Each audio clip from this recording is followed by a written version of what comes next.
नमस्कार। Astrology pro channel में मैं दीपक लोहनी आपका हार्दिक स्वागत करता हूं। पुनः से ग्रहों की सीरीज में देवगुरु बृहस्पति के रत्न के बारे में आपके समक्ष एक विषय लेकर आया हूं, जिसमें आज चर्चा करेंगे कि देवगुरु बृहस्पति का जो रत्न है वह किस व्यक्ति को धारण करना चाहिए और किस व्यक्ति को धारण नहीं करना चाहिए। इसके अलावा यह रत्न धारण करने के बाद व्यक्ति को क्या क्या फायदे होते हैं, उससे मिलने वाले जीवन में लाभ के बारे में इस वीडियो में चर्चा करेंगे। और यह किस पक्ष में पहनना चाहिए, किस वार को पहनना चाहिए, किस होरा में पहनना चाहिए, किस चौघड़िया में पहनना चाहिए, किस धातु में पहनना चाहिए और कौन सी अंगुली में इसे धारण करना चाहिए, इस समस्त की जानकारी इस वीडियो के माध्यम से आप तक पहुंचाऊंगा। अगर आप चाहते हैं कि मैं आपकी कुंडली का निःशुल्क अध्ययन करूं तो उसके लिए आप अपनी बर्थ डिटेल कमेंट बॉक्स में जरूर लिखें। उनमें से 2 लकी विजेताओं के कुंडली का अध्ययन मेरे द्वारा मुफ्त में किया जाएगा। तो वीडियो को शुरू करने से पहले अगर कोई दर्शक चैनल पर नए हैं, चैनल को लाइक कीजिए, शेयर कीजिए, सब्सक्राइब कीजिए और बेल आइकन जरूर दबाइए, जिससे आगे आने वाली वीडियो का नोटिफिकेशन आपको प्राप्त हो। तो चलिए शुरू करते हैं। देवगुरु बृहस्पति का जो रत्न है वह पुखराज है। इसे अगर कोई भी व्यक्ति धारण करता है, अगर देवगुरु बृहस्पति की कुंडली में योग कारक स्थिति बनी हुई है, तो इस रत्न को धारण करने के बाद व्यक्ति को परिवार से संबंधित, नौकरी और व्यापार से संबंधित, संतान से संबंधित और जिन जातक या जातिकाओं का विवाह नहीं हो पा रहा है उस क्षेत्र से संबंधित, धन और मस्तिष्क से संबंधित लाभ प्राप्त होते हैं।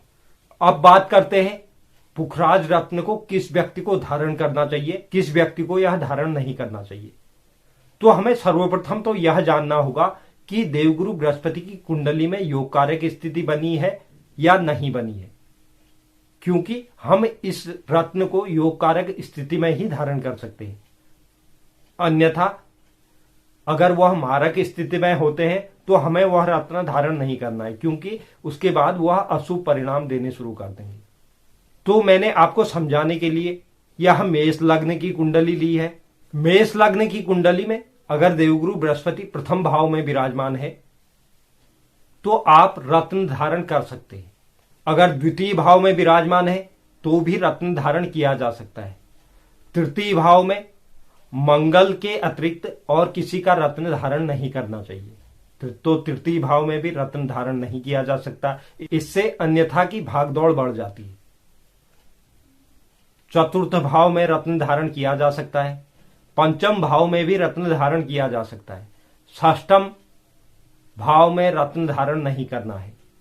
सप्तम भाव में भी रत्न धारण किया जा सकता है। अष्टम भाव में रत्न धारण नहीं किया जा सकता। नवम भाव में रत्न धारण किया जा सकता है। दसम भाव में रत्न धारण नहीं किया जा सकता। उसका कारण यहां पर देवगुरु बृहस्पति नीच की अवस्था में हो जाते हैं। यह यहां पर मकर राशि है। 10 के अंक में देवगुरु बृहस्पति नीच की अवस्था में हो जाते हैं। एकादश भाव में रत्न धारण किया जा सकता है। द्वादश भाव में भी रत्न धारण नहीं करना है।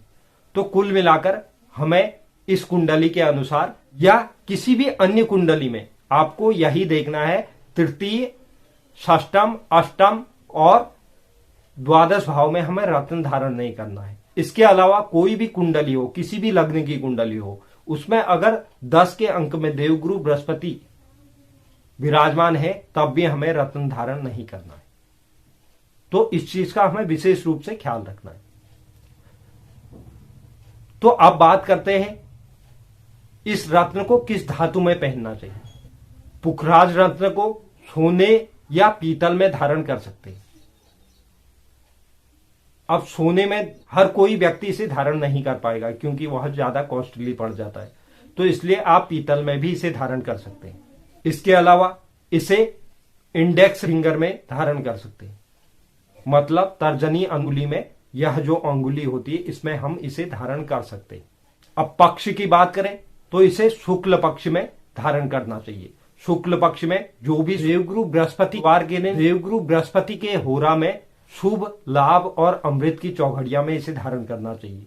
धारण करने से पहले इसे गंगा जल और दूध से आप साफ कर ले। उसके बाद इसे भगवान विष्णु के चरणों में रखें और देवगुरु बृहस्पति के 108 बार बीज मंत्र का जाप करने के बाद आप इसे धारण कर सकते हैं। बीज मंत्र का अगर आपको पता नहीं है तो यह मैं आई बटन में इसका लिंक दे रहा हूं, आप यहां जाकर बीज मंत्र देख सकते हैं।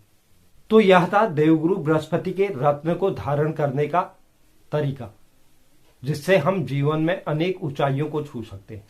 उम्मीद करता हूं कि आपको यह पसंद आया होगा। जो दर्शक चैनल पर नए हैं, चैनल को लाइक कीजिए, शेयर कीजिए, सब्सक्राइब कीजिए और बेल आइकन जरूर दबाइए, जिससे आगे आने वाली वीडियो का नोटिफिकेशन आपको प्राप्त हो। और कमेंट बॉक्स में आप जरूर लिखें आपको वीडियो कैसा लगा। धन्यवाद।